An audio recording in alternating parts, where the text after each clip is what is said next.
Sylvia பிளாத்தினுடைய daddy அப்படிங்கிற போயமுடைய text லைனுடைய explanation பார்ப்போம். ஒவ்வொன்றுக்கும் எந்த மாதிரியான இது யூஸ் பண்ணியிருக்காங்க, ஒவ்வொரு வேர்டுமே ஒரு இம்பார்ட்டன்ட். நிறைய விஷயங்கள் தன்னுடைய ரியல் லைஃப்ல நடந்த சில பிளேசஸ் எல்லாத்தையும் இங்க கொண்டு வந்திருப்பாங்க. அதனால அதை ஒன் பை ஒன்னா நம்ம எல்லா லைன் பை லைன் எல்லாத்தையும் பார்ப்போம். Very famous line, you do not do, you do not do அப்படிங்கிறது வெரி வெரி ஃபேமஸ் லைன். டேடிக்குள்ள இருக்கக்கூடிய இது ஓப்பனிங் லைனே இதுதான். இங்க ஃபர்ஸ்ட் விஷயம், இங்க யூ அப்படிங்கிறது என்ன, இந்த யூ அப்படிங்கிற இடத்த யாரை சிம்பாலைஸ் பண்ணுது, இந்த இடத்துல இருக்கக்கூடிய ஃபிகர் ஆஃப் ஸ்பீச் என்ன அப்படிங்கிறது இந்த இடத்துல நம்ம தெரிஞ்சுப்போம். நம்ம போயம் எல்லாத்தையும் முடிச்சதுக்கு அப்புறம், அந்த எல்லா ஸ்டான்ஸாவும் முடிச்சதுக்கு அப்புறம் இதுல இருக்கக்கூடிய எல்லா ஃபிகர் ஆஃப் ஸ்பீச்சையும், அது முக்கியமான வரக்கூடிய எல்லா ஃபிகர் ஆஃப் ஸ்பீச்சஸையும் பார்ப்போம். இதுல இந்த இடத்துல ஒரு இம்பார்ட்டன்டான ஒரு இது, ஏன்னா இப்போ வந்து பார்த்தீங்கன்னா எங்க அப்பாவை நம்ம ரெப்ரசென்ட் பண்ணி இதை பேசுறதுனால இங்க இருக்கிற ஃபிகர் ஆஃப் ஸ்பீச்சை இந்த இடத்துலயே தெரிஞ்சுக்கணும். இங்க இருக்கக்கூடிய இந்த யூ அப்படிங்கிற ஃபிகர் ஆஃப் ஸ்பீச் யாரை குறிக்குது அப்படின்னா தன்னுடைய அப்பாவை குறிக்குது. இங்க அப்பாவை இந்த மாதிரி குறிக்கிற ஃபிகர் ஆஃப் ஸ்பீச் என்ன சொல்லுவாங்க அப்படின்னா அப்போஸ்ட்ரோபி அப்படிம்போம். அப்போஸ்ட்ரோபியா நீங்க ரெண்டு இடத்துல புரிஞ்சுக்கலாம். சில இடங்கள்ல வந்து பார்த்தோம்னா பங்க்சுவேஷன்ல யூஸ் பண்ற அப்போஸ்ட்ரோபி வேற, போயம்ல ஃபிகர் ஆஃப் ஸ்பீச்ல யூஸ் பண்ணக்கூடிய அப்போஸ்ட்ரோபி அப்படிங்கிறது வேற. இங்க அப்போஸ்ட்ரோபி அப்படின்னா என்ன அப்படின்னு ஃபர்ஸ்ட் ஒரு மீனிங்கை புரிஞ்சுட்டு மறுபடியும் அந்த ஸ்டான்ஸ் லைனுக்கு வருவோம். அப்போஸ்ட்ரோபி அப்படிங்கிற ஒரு ஃபிகர் ஆஃப் ஸ்பீச் எதை காட்டும் அப்படின்னா அந்த ஸ்பீக்கர் அப்படிங்கிறவங்க டைரக்டா ஏதாவது ஒரு விஷயத்த சம்ஒன்ன அட்ரஸ் பண்றது அல்லது சம்திங்க அட்ரஸ் பண்றது. ஒண்ணு உயிருள்ள நபரா இருக்கலாம், அல்லது இறந்து போனவங்களா இருக்கலாம், இப்படி அல்லது வேற ஒரு பொருளாவா இருக்கலாம். அந்த இடத்துக்கு வர முடியாதவங்களை அட்ரஸ் பண்றத அப்போஸ்ட்ரோபி அப்படின்னு. அப்ப இந்த speaker directly addresses someone or something, யாரோ ஒரு அல்லது ஏதோ ஒரு பொருளோ. ஏன்னா சில நேரங்கள் ஏன் இந்த இடத்துல சம்திங் அப்படின்னு சொல்றோம் அப்படின்னா, இப்ப லவ் அப்படிங்கறத அட்ரஸ் பண்றது அது ஒரு அப்போஸ்ட்ரோபி. அப்ப லவ் அப்படிங்கிறது நம்ம சம்ஒன்னு சொல்ல முடியாது, சம்திங்னு சொல்லுவோம். காட் அட்ரஸ் பண்ணலாம். இதே மாதிரி இறந்து போனவங்க, அந்த இடத்துக்கு வர முடியாதவங்க, இல்லாதவங்க, ஆப்சென்ட் ஆனவங்க அல்லது இமேஜினரி பெர்சன், அவங்கள அட்ரஸ் பண்றது அப்போஸ்ட்ரோபி அப்படிம்போம். இப்ப இந்த இடத்துல இருக்கிற ஃபிகர் ஆஃப் ஸ்பீச்ல இந்த யூ அப்படிங்கிறது யார அப்போஸ்ட்ரோபியில யாரை காட்டுது அப்படின்னா தன்னுடைய அப்பா சில்வியா பிளாத்தனுடைய அப்பாவை தான் இந்த இடத்துல காட்டுது. அவங்க அப்பா இப்ப எப்படி இருக்கிறாங்க, என்ன ஸ்டேட்ல இருக்காங்க, இறந்துடுறாங்க. இப்ப இறந்து போன ஒரு நபரை இந்த இடத்துல எடுத்து காட்டக்கூடியது இங்க இருக்கிற ஃபிகர் ஆஃப் ஸ்பீச் அப்படிங்கறத புரிஞ்சுக்கணும். இப்ப இந்த இடத்துல இருக்கிற யூ அப்படிங்கிறது தன்னுடைய அப்பாவை குறிக்குது. இங்க இருக்கிற ஃபிகர் ஆஃப் ஸ்பீச் அப்போஸ்ட்ரோபி அப்படிங்கிற figure of speech. Okay, opening லைனை நல்லா புரிஞ்சுக்கணும். You do not do, you do not do, இதுதான் ஓப்பனிங் லைன். இந்த ஓப்பனிங் லைன்ல இந்த உங்களால இதை பண்ண முடியாது, எனிமோர் உங்களால இப்படி இருக்கவும் முடியாது. அத ரெண்டு விஷயம் தன்னோட அப்பாவோட எடுத்து காட்டுறாரு. உங்களால இப்படி வாழ முடியுமான்னு தெரியல அப்படிங்கிற ஒரு விஷயம் பயன்படுத்துவோம் இல்லையா. இதுல சில இடங்கள்ல உங்களுக்கு பார்த்தீங்கன்னா எஸ்பெஷலி இந்த பிச்சைக்காரன் மூவில அந்த லாஸ்ட் இடத்துல காட்டுவாங்க, நம்மளால இப்படி ஒரு வாழ்க்கை வாழ முடியுமாப்பா அப்படின்னு ஒரு கேள்வி இருக்கு. அந்த மாதிரி தன்னுடைய அப்பாவுக்கிட்ட தான் காட்டுறாங்க, உங்களால வாழ முடியுது, யூ டு நாட் டூ, உங்களால இது செய்ய முடியாது, you do not do anymore, இப்படி ஒரு விஷயத்த செஞ்சிருக்க வாய்ப்பும் இருக்காது. அதை சொல்லிட்டு எதை காட்டுறாங்க, இந்த இடத்துல ஒரு பிளாக் ஷூ அப்படிங்கிற ஒரு ஆப்ஜெக்ட் எடுத்து பயன்படுத்துறாங்க. இந்த ஸ்டான்ஸாவில் இங்க காட்டக்கூடிய விஷயம் என்ன அப்படின்னா, ஓவராலான ஒரு வியூவில் நீங்க புரிஞ்சுக்கணும் அப்படின்னா அப்ரஷன், அவங்க எந்த அளவுக்கு ஒரு அப்ரஷனை ஆயிட்டாங்க சில்வியா பிளாத். அந்த relationship between her father and Sylvia Plath, தன்னுடைய அப்பாவுக்கும் இவளுக்கு இருக்கக்கூடிய அந்த ரிலேஷன்ஷிப்ல இவ எவ்வளவு தூரம் சஃபர் ஆயிட்டா அப்படிங்கறத காட்டுறதுக்கு பயன்படுத்துறாங்க. அப்போ அந்த இடத்துல எதை சிம்பாலிக்கலா யூஸ் பண்றாங்க அப்படின்னா பிளாக் ஷூவை சிம்பாலிக்கலா பயன்படுத்துறாங்க. த பிளாக் ஷூ சிம்பாலைஸ் ஆர் எதை சிம்பலைஸ் பண்ணுது, எ powerful dominating force like her father. இங்க பிளாக் ஷூ அதுதான் தன்னோட அப்பாவை வந்து சிம்பலைஸ் பண்ற மாதிரி காட்டுறாங்க. பிளாக் ஷூக்குள்ள எதை காட்டுது அப்படின்னா ஒரு டாமினேட்டிங்கான ஒரு ஃபோர்ஸ்.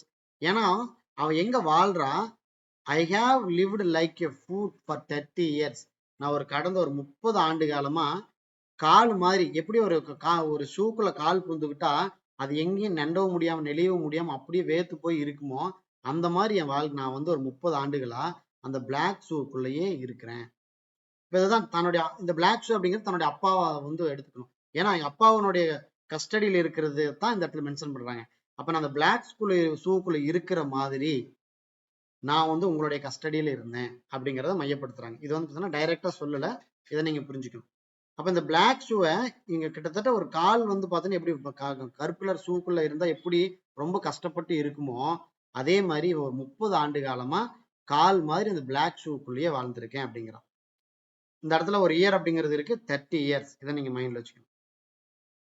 அப்படி அந்த இதுக்குள்ள இருக்கும்போது எப்படி இருக்குது அப்படின்னா, அது எப்படி அதை ரெஃபரன்ஸ் பண்ணுது அப்படின்னா, பூர் அண்ட் ஒயிட்டை ரெப்ரசன்ட் பண்ணுது. அப்ப இது எப்படி இருக்காங்க உள்ளுக்குள்ள? Weakness, subjugation, ஃப்ரைலிட்டி. ரொம்ப துன்பத்தை அனுபவிச்சு வாழ்ந்துட்டு இருக்காங்க. ஏன்னா அதுதான் துன்பத்தை அனுபவிச்சு இருக்கிறதுக்கு என்ன ஒரு வார்த்தையை பயன்படுத்துறாங்க? Barely daring to breath. என்னால மூச்சே விட முடியல, அப்படி ஒரு கஷ்டமான ஒரு வாழ்க்கைய நான் வாழ்றேன். இன்னொரு இடத்துல வந்து பார்த்தோன்னா இந்த ஜார் அப்படிங்கறத பயன்படுத்தியிருப்பாங்க. ஏன்னா அது வந்து பார்த்தோன்னா ஒரு நாவல்ல பயன்படுத்துறது. இந்த இடத்துல வந்து பார்த்தீங்கன்னா பிளாக் ஷூவை பயன்படுத்தியிருக்காங்க சில்வியா பிளாத் ஒரு போயம்குள்ள.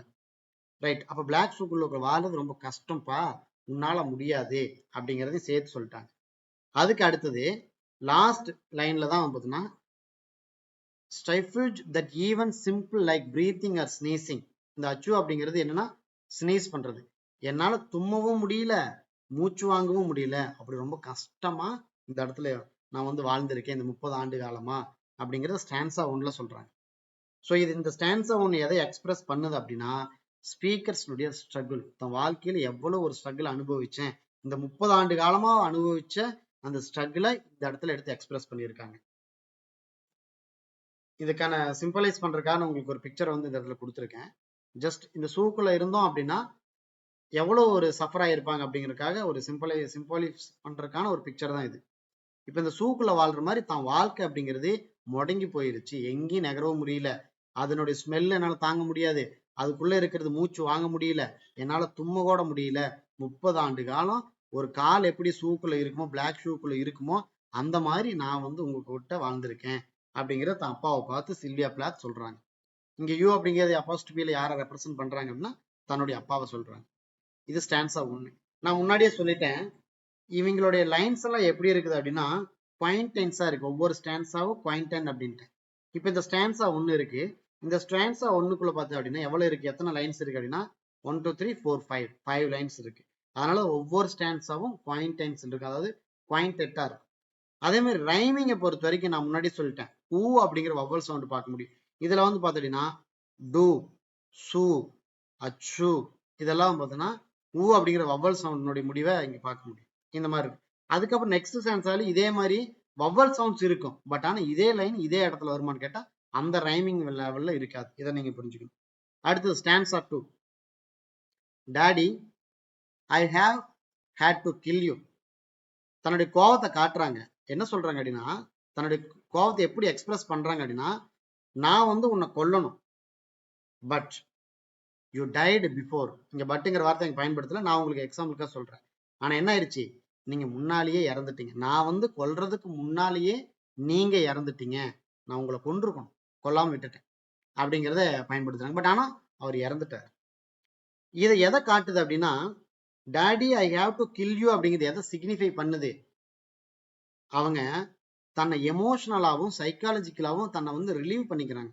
அந்த கோவத்தை ரிலீஸ் பண்றாங்க. உன்னை நான் கொண்டிருக்கணும், ஆனா நீ செத்துட்ட அப்படின்னு சொல்லி தன்னை கோவத்தை ரிலீஸ் பண்ணிக்கிறாங்க. சைக்காலஜிக்கலாவும் எமோஷனலாவும் ரிலீஸ் பண்ணிக்கிறாங்க. இது ஃபர்ஸ்ட் இது புரிஞ்சிருச்சு. இப்போ ஃபர்ஸ்ட் 2 லைன் என்ன சொல்லிட்டாங்க, நான் உங்களை கொண்டிருக்கணும், ஆனா நீங்க இறந்துட்டீங்க, நான் கொல்றதுக்கு முன்னாலேயே இறந்துட்டீங்க, இது சொல்லியாச்சு. அடுத்தது marble heavy a bag full of god கேஸ்லி statue with one great toe big as a Frisco seal. இங்க நிறைய விஷயங்கள் சில்வியா பிளாத்தை பொறுத்த வரைக்கும் நிறைய அட்ஜெக்டிவ்ஸ் நல்லா பயன்படுத்தியிருப்பாங்க. அதே மாதிரி நிறைய ஆப்ஜெக்ட்ஸை பயன்படுத்தியிருப்பாங்க தன்னுடைய ஒர்க்ல. நீங்க அதனால கேள்வியை புரிஞ்சுக்கிறதுக்கு முன்னால இந்த ஸ்டான்ஸாவில் இருக்கக்கூடிய ஒவ்வொரு ஆப்ஜெக்டையும் நுணுக்கமா கையாளணும். இப்போ நான் ஃபர்ஸ்ட் ஸ்டான்ஸால பிளாக் ஷூ அப்படிங்கிறது கூட ஒரு பெரிய ஆப்ஜெக்ட். அதுக்குள்ளதான் என்டையரா இருக்கக்கூடிய எல்லாம் அந்த ஒரு ஸ்டான்ஸாக்குள்ள அந்த பிளாக் ஷூங்கிற ஒரு கான்செப்டுக்குள்ளே எல்லா ஸ்டான்ஸா ஃபர்ஸ்ட் ஸ்டான்ஸா முழுக்க அடங்கியிருக்கும். இந்த இடத்துல marble heavy a bag full of god. அப்பாவை தன்னுடைய அப்பாவை என்ன சொல்றாங்க, காடுக்கு நிகரா ரெப்ரசென்ட் பண்றாங்க. Marble heavy a bag full of god and கேஸ்லி ஸ்டாச்சு. இது எல்லாம் எதை போர்ட்ரேட் பண்ணுது அப்படின்னா ஒரு டிவைனை போர்ட்ரேட் பண்ணுது. அதுதான் a bag full of God. God அப்படிங்கும்போது கடவுள், கடவுளுக்கு நிகராக எடுத்து காட்டுது. அதே மாதிரி ஸ்டாச்சுன்னு சொல்றாங்க, கேஸ்லி ஸ்டாச்சு. நான் எல்லாத்தையும் நம்ம மறுபடியும் எக்ஸ்பிளைன் பண்ண போறேன். ஸ்டாச்சு அப்படிங்கிறது எப்படி இருக்கு அப்படின்னா அதுக்கு உயிர் இருக்காது, உயிர் இல்லாம இருக்கிறது தான் லைஃப்லெஸ். அதே மாதிரி அது எப்படி இருக்கு, உருகவும் போறது இல்லை, அப்படியே இருக்கும், கல் மாதிரி அப்படியே இருக்கும். அதை அப்ரோச்சும் பண்ண முடியாது, அன்அப்ரோச்சபிளா தான் இருக்கும். இது ஸ்டாச்சு. ஃபர்ஸ்ட் அப்பா என்ன சொல்றாங்க, மார்பிள் ஹெவி, ரொம்ப ஹெவியான நபர், ஈஸியா பிரேக் பண்ண முடியாது. இந்த இடத்த முன்னாடி சொல்ற அப்படி, I have to kill you, நான் உன்னை கொன்றுக்கணும்பா அப்படின்னு சொல்லிட்டு அடுத்தது எப்படி கொல்றதுக்கு வாய்ப்பு இல்லை, ஏன்னா மார்பிள் ஹெவி. அதுக்கப்புறம் a bag full of god, கடவுள் அந்த டிவைன் பவரோட இருக்காரு. அதுக்கப்புறம் நல்ல statue with one great toe, தன்னுடைய கிரேட் ஒரு டோ மட்டும் காட்டுற மாதிரி ஒரு ஸ்டாச்சு. அது எப்படி இருக்கு அப்படின்னா, big as a Frisco seal, Frisco seal நல்ல மொழுன்னு இருக்கிற மாதிரி இருக்கு. இந்த பிக்சர் உங்களுக்கு காட்டுறேன். இங்க ஒரு கம்பேரிசன், கிரேட் டோ அப்படிங்கிறது என்ன அப்படின்னா, எதுக்கான கம்பேரிசன்ல காட்டுது அப்படின்னா, to the size of a Frisco seal. அந்த கிரேட் டோ தன்னுடைய கால் இருக்கு இல்லையா, அந்த ஒரு பாதம், அந்த பாதம் எப்படி இருக்கு அப்படின்னா நல்லா பெருசா இருக்கு, பெரிய பாதமா இருக்கு. அதை எடுத்து காட்டுறாங்க. அப்ப இவ்வளவு பெரிய ஆளை வந்து கொல்றது அப்படிங்கிறது எளிமை இல்லை. அதை அவங்க வந்து முன்ஜாமீன் வாங்குற மாதிரி சில விஷயத்த இங்க காட்டியிருக்காங்க. ஓகே, இதுதான் இப்ப நல்லா புரிஞ்சுக்கணும். நல்ல ஒரு மார்பிள் ஹெவி, நல்ல ஒரு ஹெவியான ஒரு மார்பிளான ஒரு ஹெவி ஸ்டாச்சுவா இருக்கிறாங்க. ஒன் கிரேட் டோ, நல்லா ஒரு கால் மட்டும் அப்படியே வந்து ஒரு இது பாதம் மட்டும் அப்படியே இருக்கு. அது எந்த மாதிரி இருக்கு, like big as a Frisco seal மாதிரி, நல்லா மொழு ஃப்ரிஸ்கோ சீல் மாதிரி. ஃப்ரிஸ்கோ சீலுக்கு இன்னொன்னு இருக்கு, இது என்ன பார்த்தீங்கன்னா கடல்ல வாழக்கூடிய ஒரு உயிரினத்தை காட்டுவாங்க. அதை பார்த்தா எப்படி இருக்கு, நல்லா மொழுன்னு இருக்கும், அப்படியே வளவளன்னு அப்படியே சைஸா இருக்கும். அது எங்கேயுமே கை வச்சு நீவணும்னு வச்சுக்கோங்களேன், அந்த உயிரினம் அப்படியே சைஸா நழுவிக்கிட்டே போயிடும். அந்த மாதிரி இருக்கு ஃப்ரிஸ்கோ சீல் அப்படிங்கிறது, கடல் வாழக்கூடிய ஒரு உயிரினமா இருக்கும். அதை நீங்க புரிஞ்சுக்கணும். Right, okay. இந்த அந்த மாதிரி ஃப்ரிஸ்கோ சீல் மாதிரி ஒரு ஒன் கிரேட் டோ அப்படிங்கிற அந்த ஸ்டாச்சுல இருக்கு. பேக் ஃபுல் ஆஃப் காட், நான் உன்னை கடவுளாகவும் பார்க்க வேண்டிய ஒரு இடம் இருக்கு, கடவுளுக்கான டிவைனோட இருக்கிறீங்க. ஸோ நான் உன்னை கொல்லன்னு நினைக்கிறேன், ஆனா என்ன பண்ண முடியாது, இப்படி எல்லாம் இருக்கிறாருங்கிறது காட்டியாச்சு. ஆனா இப்பேற்பட்ட நபரை கொல்றது அப்படிங்கிறது ஈஸி கிடையாது, ஏன்னா பவர்ஃபுல்லான பர்சனா காட்டிட்டாங்க, திருப்பி அடிச்சிருவாங்க. இதை நீங்க சிக்னிஃபை சிம்பாலிக்கலா தான் புரிஞ்சுக்கணும். அதை வந்து சில்வியா பிளாத் முழுமையா எடுத்து காட்ட மாட்டாங்க, அதனால இது கிரிப்சி. அடுத்து ஸ்டான்சா 3, மூணாவது ஸ்டான்ஸா புரிஞ்சுக்கணும். அட்லாண்டிக் அப்படிங்கிற ஒரு பிளேஸை எடுத்து காட்டுறாங்க, நாசெட் அப்படிங்கிற ஒரு பகுதியை காட்டுறாங்க. நான் பயோகிராஃபிலேயே சொல்லிட்டேன், சில்வியா பிளாத்தனுடைய பயோகிராஃபி பார்க்கும்போது சொல்லியிருக்கேன், அவங்க வாழக்கூடிய அந்த பகுதி அப்படிங்கிறத பார்த்தீங்கன்னா போஸ்டன் பகுதியில அந்த அட்லாண்டிக் கடற்கரை ஓரமா இருப்பாங்க. அதனால அட்லாண்டிக் பத்தி அங்கங்க பல போயம்ஸ்ல பேசியிருப்பாங்க. அந்த மாதிரி டாடி அப்படிங்கிற ஒர்க்லயும் இந்த அட்லாண்டிக் பத்தி பேசியிருக்காங்க. ரைட், நம்ம இந்த பிக்சரை நல்லா புரிஞ்சுக்கணும்.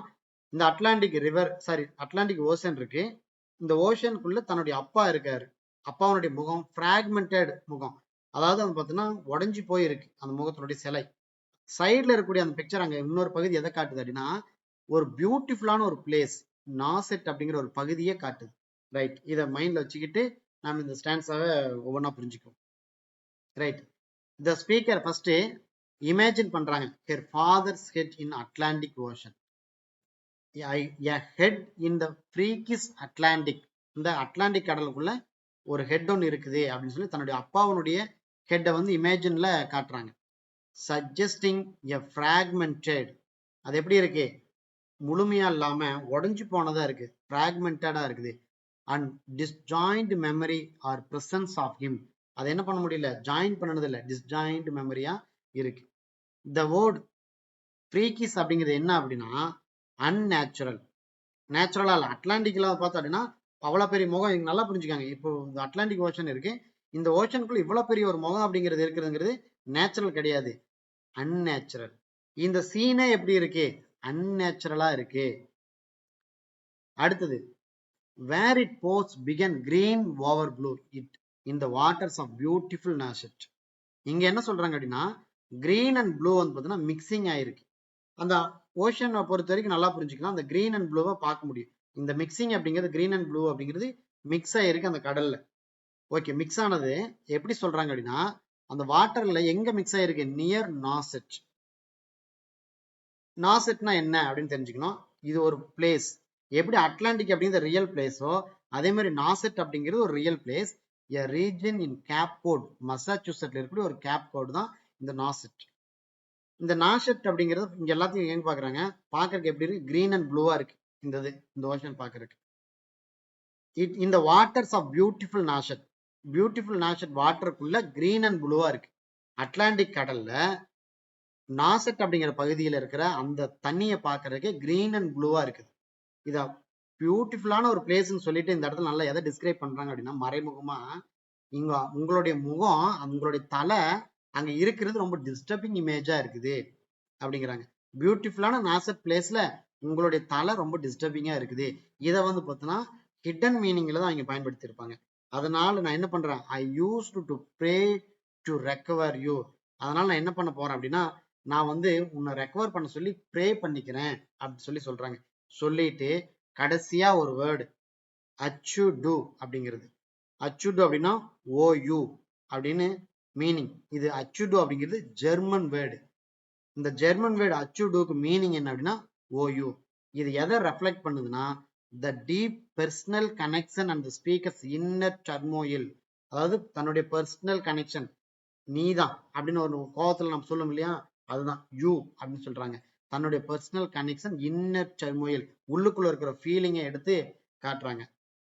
In a language that hints a German heritage and the complex identity she grabs with. ஒன்று போட்டு குழப்பிக்கன்னா, ஜெர்மன்ல இருக்கக்கூடிய ஒரு இதில் பார்த்தீங்கன்னா கோபமா வெளிப்படுத்தக்கூடிய ஒரு வார்த்தை மாதிரி தான் அது. அந்த மாதிரி தனக்குள்ள இருக்கிற வழிகளை எடுத்து காட்டுறா சில்வியா பிளாத். இந்த ஸ்டான்ஸா 3 வரைக்கும் நம்ம பார்த்துருக்கோம்.